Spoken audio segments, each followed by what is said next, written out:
ਬਿਸਮਿਲ੍ਲਾਹਿਰ ਰਹਿਮਾਨਿਰ ਰਹੀਮ। ਸੱਜਣੋ ਤੇ ਮਿੱਤਰੋ, ਸਾਡੇ ਪਿੰਡਾਂ ਥਾਵਾਂ ਵਿੱਚ ਖਰਗੋਸ਼ ਨੂੰ ਸਿੱਜੜ ਜਾਂ ਸਹਿ ਆਖਿਆ ਜਾਂਦਾ ਹੈ। ਇੱਕ ਜੰਗਲ ਵਿੱਚ ਇੰਤਜ਼ਾਮੀਆ ਵੱਲੋਂ ਐਲਾਨ ਕੀਤਾ ਗਿਆ ਕਿ ਨੌਕਰੀ ਦੀ ਇੱਕ ਅਸਾਮੀ ਖਾਲੀ ਹੋਈ ਹੈ, ਜਿਹਦੀ ਭਰਤੀ ਲਈ ਲਾਜ਼ਮੀ ਸ਼ਰਤ ਹੈ ਕਿ ਉਮੀਦਵਾਰ ਸਿੱਜੜ ਹੋਵੇ। ਸਿੱਜੜ ਤਾਂ ਕੋਈ ਨਾ ਲੱਭਿਆ। ਇੱਕ ਬੇਰੁਜ਼ਗਾਰ ਰਿੱਛ ਜਿਹੜਾ ਘਰਦਿਆਂ ਦੇ ਤਾਨੇ ਮਿਹਣੇ ਸੁਣ ਕੇ ਜ਼ਲਾਲਤ ਦੀ ਜ਼ਿੰਦਗੀ ਗੁਜ਼ਾਰ ਰਿਹਾ ਸੀ, ਉਹ ਸੋਚਿਆ ਕਿ ਚਲੋ CV ਤਾਂ ਜਮ੍ਹਾਂ ਕਰਾ ਦਈਏ, ਹੋ ਸਕਦਾ ਫੁੱਦੂ ਲੱਗ ਜਾਏ। ਉਹਨੇ ਦਫ਼ਤਰ ਜਾ ਕੇ ਬਾਂਦਰ ਨੂੰ, ਜਿਹੜਾ ਇਸ ਨੌਕਰੀ ਦੇਣ ਵਾਲੇ ਸ਼ੋਬੇ ਦਾ ਹੈਡ ਕਲਰਕ ਸੀ, ਆਪਣੀ CV ਜਮ੍ਹਾਂ ਕਰਾ ਦਿੱਤੀ।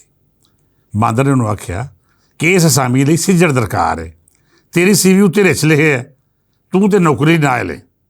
ਰਿੱਛ ਨੇ ਮਿੰਨਤ ਤਰਲਾ ਕੀਤਾ, ਸੱਜਣਾ ਮਿੱਤਰਾਂ ਕੋਲੋਂ ਉਧਾਰ ਫੜ ਕੇ ਬਾਂਦਰ ਦੀ ਮੁੱਠ ਗਰਮ ਕੀਤੀ ਅਤੇ ਅਰਜ਼ ਕੀਤਾ, ਮਾਈ ਬਾਪ, ਮੈਨੂੰ ਤੁਹਾਡਾ ਹੀ ਆਸਰਾ ਹੈ, ਕੁਝ ਅਜਿਹਾ ਚਮਤਕਾਰ ਕਰੋ ਕਿ ਮੈਂ ਨੌਕਰ ਹੋ ਜਾਵਾਂ। ਬਾਂਦਰ ਨੇ ਮੁੱਠ ਗਰਮ ਹੋਣ ਮਗਰੋਂ ਮਸ਼ਵਰਾ ਦਿੱਤਾ ਕਿ ਫਲਾਣੇ ਜਾਨਵਰ ਨੂੰ ਮਿਲ ਲੈ, ਉਹ ਤੇਰੇ ਕਾਗਜ਼ ਸਿੱਧੇ ਪੱਧਰੇ ਕਰਕੇ ਉੱਤੇ ਸਿੱਜੜ ਲਿਖ ਕੇ ਤਸਦੀਕ ਵੀ ਕਰ ਦੇਵੇਗਾ ਅਤੇ ਤੂੰ ਆ ਜਾਈ, ਤੈਨੂੰ ਨੌਕਰੀ ਲੱਭ ਜਾਏਗੀ। ਰਿੱਛ ਖੁਸ਼ੀ ਜੰਗਲ ਦੇ 17ਵੇਂ ਗ੍ਰੇਡ ਦੇ ਅਫਸਰ ਲੰਗੂਰ ਕੋਲ ਜਾ ਪੜਿਆ, ਕਰਜ਼ਾ ਚੁੱਕ ਕੇ ਉਹਦੀ ਮੁੱਠ ਵੀ ਗਰਮ ਕੀਤੀ ਅਤੇ CV ਉੱਤੇ ਸਿੱਜੜ ਲਿਖਵਾ ਕੇ ਤਸਦੀਕੀ ਮੋਹਰ ਲਵਾ ਕੇ ਵਾਪਸ ਬਾਂਦਰ ਦੇ ਮਹਿਕਮੇ ਨੂੰ ਕਾਗਜ਼ ਪੱਤਰ ਜਮ੍ਹਾਂ ਕਰਾ ਦਿੱਤੇ। ਬਾਂਦਰ ਦੀ ਮੁੱਠ ਪਹਿਲਾਂ ਹੀ ਗਰਮ ਸੀ, ਸੋ ਰਿੱਛ ਸਿੱਜੜ ਦੀ ਥਾਵੇਂ ਨੌਕਰ ਭਰਤੀ ਹੋ ਗਿਆ। ਪਰ ਮਸਲਾ ਉਦੋਂ ਪੈਦਾ ਹੋਇਆ ਜਦੋਂ ਰਿੱਛ ਨੂੰ ਖਾਣ ਪੀਣ ਲਈ ਅੰਨ ਪਾਣੀ ਸਿੱਜੜ ਦੇ ਹਿਸਾਬ ਨਾਲ ਮਿਲਿਆ, ਮਤਲਬ 2 ਗਾਜਰਾਂ, 1 ਕੇਲਾ, 1 ਫਰੂਟਰ ਅਤੇ ਕੁਝ ਦਾਣੇ। ਰਿੱਛ 4-5 ਦਿਨ ਤਾਂ ਇਹ ਬਰਦਾਸ਼ਤ ਕਰਦਾ ਰਿਹਾ। ਅਖੀਰ ਉਹਨੂੰ ਕਿਸੇ ਦੱਸ ਪਾਈ ਕਿ ਉਹ ਜਨੂਬੀ ਜੰਗਲ ਵਾਲੇ ਇੱਕ ਸਿੱਜੜ ਹੈ ਜਿਹੜਾ ਰਿੱਛ ਦੀ CV ਉੱਤੇ ਨੌਕਰੀ ਕਰਦਾ ਪਿਆ। ਤੂੰ ਜਾ ਅਤੇ ਮਾਲਕਾਂ ਨੂੰ ਆਖ ਕਿ ਮਾਈ ਬਾਪ, ਤੁਸੀਂ ਮੇਰੀ ਉਸ ਸਿੱਜੜ ਨਾਲ ਅਦਲਾ ਬਦਲੀ ਕਰਾ ਦਿਓ, ਦੋਵਾਂ ਦੀਆਂ ਮੌਜਾਂ ਲੱਗ ਜਾਣਗੀਆਂ। ਉਹ ਉੱਥੇ ਰਿੱਛਾਂ ਵਾਲੀ ਖੁਰਾਕ ਖਾ ਰਿਹਾ ਹੈ ਅਤੇ ਤੂੰ ਇੱਥੇ ਗਾਜਰਾਂ ਦੇ ਕੇਲੇ ਲੈ ਕੇ ਤੰਗ ਪਏ ਹੈ। ਰਿੱਛ ਸਰਕਾਰ ਦਰਬਾਰੇ ਹਾਜ਼ਰ ਹੋਇਆ ਅਤੇ ਰੋ ਪਿੱਟ ਕੇ ਅਰਜ਼ੀ ਪੇਸ਼ ਕੀਤੀ ਕਿ ਸਰਕਾਰ, ਮੇਰੀ ਨੌਕਰੀ ਜਨੂਬੀ ਜੰਗਲ ਵਿੱਚ ਰਿੱਛ ਦੀ ਥਾਵੇਂ ਕੰਮ ਕਰਨ ਵਾਲੇ ਸਿੱਜੜ ਨਾਲ ਬਦਲ ਦਿਓ। ਸਰਕਾਰਾਂ ਫੌਰੀ ਤੌਰ ਉੱਤੇ ਇੱਕ ਕਮੇਟੀ ਤਸ਼ਕੀਲ ਦਿੱਤੀ ਅਤੇ 4 ਚੀਤਿਆਂ ਨੂੰ ਆਖਿਆ ਕਿ ਇਸ ਮਸਲੇ ਦਾ ਹੱਲ ਲੱਭੋ। ਰਿੱਛ ਚੀਤਿਆਂ ਦੀ ਕਮੇਟੀ ਦੇ ਮੂਹਰੇ ਪੇਸ਼ ਹੋਇਆ, ਆਪਣੀ ਹੈਰਾਨ ਕਹਾਣੀ ਰੋ ਸੁਣਾਈ ਅਤੇ ਹੱਥ ਬੰਨ੍ਹ ਕੇ ਮਿੰਨਤ ਕੀਤੀ ਕਿ ਸਰਕਾਰ, ਹੁਣ ਰਿੱਛ ਕਿੰਨੀ ਦੇਰ ਤੱਕ 2 ਗਾਜਰਾਂ, 1 ਕੇਲਾ ਅਤੇ ਥੋੜ੍ਹੇ ਜਿਹੇ ਦਾਣੇ 'ਤੇ ਗੁਜ਼ਾਰਾ ਕਰੇ। ਰਹਿਮ ਫਰਮਾਓ ਕਿ ਉਹ ਜਨੂਬੀ ਜੰਗਲ ਵੱਲ ਜਿਹੜਾ ਸਿੱਜੜ ਰਿੱਛ ਦੀ ਥਾਵੇਂ ਨੌਕਰੀ ਕਰ ਰਿਹਾ ਹੈ, ਮੇਰੀ ਉਹਦੇ ਨਾਲ ਅਦਲਾ ਬਦਲੀ ਕਰਵਾ ਦਿਓ। ਕਮੇਟੀ ਨੇ ਰਿੱਛ ਦੀ ਅਰਜ਼ੀ ਉੱਤੇ ਗੌਰ ਕੀਤਾ ਅਤੇ ਅਖੀਰ ਅਰਜ਼ੀ ਰੱਦ ਕਰ ਦਿੱਤੀ। ਰਿੱਛ ਮਾਯੂਸ ਹੋ ਕੇ ਕਮੇਟੀ ਰੂਮ ਵਿੱਚੋਂ ਬਾਹਰ ਆਇਆ ਅਤੇ ਇੱਕ ਦਰਖਤ ਦੇ ਹੇਠਾਂ ਉਦਾਸ ਬਹਿ ਗਿਆ। ਉਹਦੇ ਰਿਸ਼ਤੇਦਾਰਾਂ, ਸੱਜਣਾਂ, ਮਿੱਤਰਾਂ ਅਤੇ ਹਮਦਰਦਾਂ ਆਖਿਆ ਕਿ ਰੱਬ ਦੇ ਬੰਦਿਆ, ਤੂੰ ਕਮੇਟੀ ਅੱਗੇ ਇਤਜਾਜ ਕਰਨਾ ਸੀ, ਉਹਨੂੰ ਦੱਸਣਾ ਸੀ ਕਿ ਇਹ ਮਸਲਾ ਮੇਰੇ ਮੁੱਢਲੇ ਹੱਕ ਦਾ ਹੈ। ਆਪਣੇ ਪੈਰਾਂ ਉੱਤੇ ਖਲੋ ਕੇ ਆਪਣੇ ਹੱਕ ਦੀ ਲੜਾਈ ਲੜਦਾ ਅਤੇ ਕਿਵੇਂ ਹੋ ਸਕਦਾ ਸੀ ਕਿ ਚੀਤਿਆਂ ਦੀ ਕਮੇਟੀ ਤੇਰੀ ਗੱਲ ਨਾ ਮੰਨਦੀ।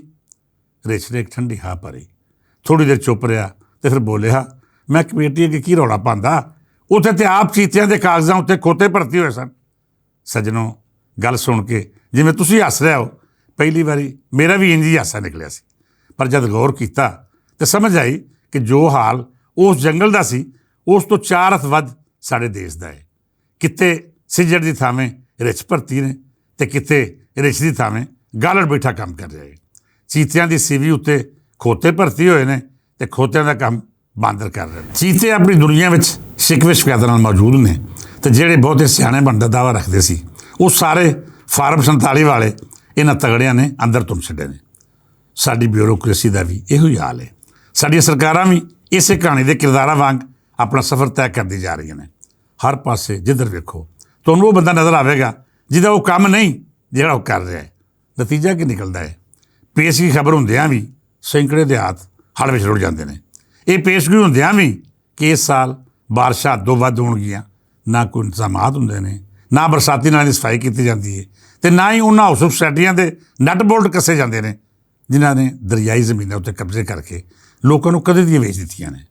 ਮਿੱਤਰ ਪਿਆਰਿਓ, ਸਾਡੇ ਦੇਸ਼ ਦੀ ਇੱਕ ਵੱਡੀ ਬਿਮਾਰੀ ਖੁਸ਼ਾਮਦ ਹੈ। ਇਹ ਖੁਸ਼ਾਮਦ ਵੱਡੇ ਵੱਡੇ ਦਾਨਸ਼ਵਰਾਂ ਨੂੰ ਵੀ ਡੋਬ ਛੱਡਦੀ ਹੈ। ਮੈਂ ਹਮੇਸ਼ਾ ਆਖਿਆ ਹੈ ਕਿ ਮਰੀਮ ਨਵਾਜ਼ ਸਾਡੇ ਦੇਸ਼ ਦੀ ਉਹ ਧੀ ਰਾਣੀ ਹੈ ਜਿਹਨੇ ਪੰਜਾਬੀ ਹੋਣ ਉੱਤੇ ਮਾਣ ਕੀਤਾ ਹੈ।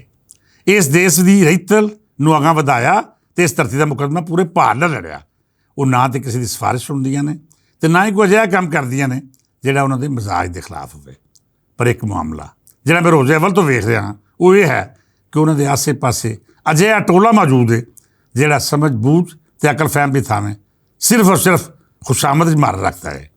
ਉਹ ਉਹਨਾਂ ਨੂੰ ਲੁਕਾਈ ਤੋਂ ਦੂਰ ਰੱਖਣ ਵਿੱਚ ਕਾਮਯਾਬ ਰਹਿੰਦਾ ਹੈ ਅਤੇ ਇਹਦੇ ਨਾਲ ਨਾਲ ਅਜਿਹਾ ਤਾਸਰ ਵੀ ਬਣਾਉਂਦਾ ਹੈ ਜਿਹਦਾ ਮਰੀਮ ਨਵਾਜ਼ ਦੀ ਸ਼ਖਸੀਅਤ ਨੂੰ ਹਮੇਸ਼ਾ ਨੁਕਸਾਨ ਪਹੁੰਚਦਾ ਹੈ। ਹੁਣ ਸਲਾਬ ਦੇ ਮਾਮਲਾਤ ਹੀ ਵੇਖ ਲਵੋ। ਮਰੀਮ ਨਵਾਜ਼ ਇੱਕ ਸੁਲਝੀ ਹੋਈ ਸਿਆਸਤਦਾਨ ਹੈ ਜਿਹੜੀ ਬਾਵਕਾਰ ਅੰਦਾਜ਼ ਨਾਲ ਮਾਮਲਾਤ ਨੂੰ ਅੰਜਾਮ ਦੇ ਰਹੀ ਹੈ, ਪਰ ਬਦਬਖਤ ਖੁਸ਼ਾਮਦੀਆਂ ਨੇ ਉਸ ਬੀਬੀ ਨੂੰ ਖੋਰੇ ਕਿਉਂ ਇਹ ਮਸ਼ਵਰਾ ਦਿੱਤਾ ਕਿ ਰੈਸਕਿਊ ਵਾਲੀ ਕਿਸ਼ਤੀ 'ਚ ਬਹਿ ਕੇ ਛੱਲਾ ਮਾਰਦੇ 2 ਲੱਖ ਕਿਊਸਕ ਤੋਂ ਵੱਧ ਤਾਕਤ ਨਾਲ ਵਗਦੇ ਦਰਿਆ ਰਾਵੀ ਵਿੱਚ ਉਤਰ ਜਾਏ। ਇਹ ਕੋਈ ਛੋਟੀ ਗੱਲ ਨਹੀਂ ਸੀ। ਮਰੀਮ ਨਵਾਜ਼ ਇਸ ਸੂਬੇ ਦੀ ਸਭ ਤੋਂ ਵੱਡੀ ਤੇ ਆਮ ਸ਼ਖਸੀਅਤ ਨੇ। ਉਹਨੂੰ ਤੁਸੀਂ ਅਜਿਹਾ ਦਰਿਆ ਵਿੱਚ ਲੈ ਗਿਆ ਜਿਹਦਾ ਜੋਸ਼ ਤੇ ਤਾਕਤ ਕੁਝ ਵੀ ਕਰ ਸਕਦਾ ਸੀ। ਖੁਦਾ ਨਖਾਸਤਾ ਕੋਈ ਸਾਹਨਿਆ ਹੋ ਜਾਂਦਾ, ਕੋਈ ਅਜਿਹਾ ਮਸਲਾ ਪੇਸ਼ ਆ ਜਾਂਦਾ ਤੇ ਇਹਦਾ ਕੁਫਾਰਾ ਕਦੇ ਵੀ ਅਦਾ ਨਹੀਂ ਸੀ ਹੋ ਸਕਣਾ। ਮਰੀਮ ਨਵਾਜ਼ ਹੋਰਾਂ ਨੂੰ ਉਸ ਤਜਵੀਜ਼ ਦੇਣ ਵਾਲੇ ਬੰਦੇ ਦੇ ਜ਼ਰੂਰ ਕੰਨ ਖਿੱਚਣੇ ਚਾਹੀਦੇ ਨੇ ਜਿਹਨੇ ਇੱਕ ਪਾਸੇ ਤੇ ਉਹਨਾਂ ਦੀ ਜਾਨ ਦਾਅ 'ਤੇ ਲਾਈ ਤੇ ਦੂਜੇ ਬੰਨੇ ਮੁਖਾਲਫਾਂ ਨੂੰ ਤਨਕੀਦ ਕਰਨ ਦਾ ਅਜਿਹਾ ਮੌਕਾ ਦਿੱਤਾ ਜਿਹਦਾ ਰੱਦ ਨਵਾਜ਼ ਲੀਗ ਤੇ ਛੱਡੋ ਪੂਰੇ ਸਰਕਾਰੀ ਮੀਡੀਆ ਕੋਲ ਨਹੀਂ ਹੋ ਸਕਿਆ। ਮੈਂ ਮਰੀਮ ਨਵਾਜ਼ ਹੋਰਾਂ ਨੂੰ ਮਸ਼ਵਰਾ ਦੇਵਾਂਗਾ ਕਿ ਉਹਨਾਂ ਦਾ ਅੱਗੇ ਸਿਆਸੀ ਮੁਸਤਕਬਲ ਮੌਜੂਦ ਹੈ। ਉਹ ਆਉਣ ਵਾਲੇ ਵੇਲੇ ਵਿੱਚ ਅਹਿਮ ਲੀਡਰ ਸਾਬਤ ਹੋ ਸਕਦੀਆਂ ਨੇ।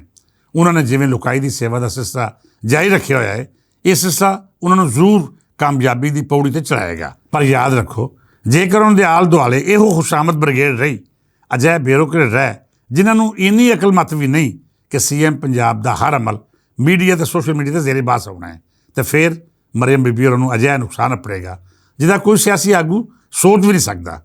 ਸੱਜਣ ਪਿਆਰਿਓ, ਗੱਲਾਂ ਹੋਰ ਵੀ ਬੜੀਆਂ ਸਨ। ਵੇਲੇ ਦਾ ਹੱਥ ਉਦੋਂ ਹੀ ਤੰਗ ਹੋ ਜਾਂਦਾ ਹੈ ਜਦ ਤੁਹਾਡੇ ਅੱਗੇ ਦਿਲ ਖੋਲ੍ਹ ਕੇ ਰੱਖੀਏ।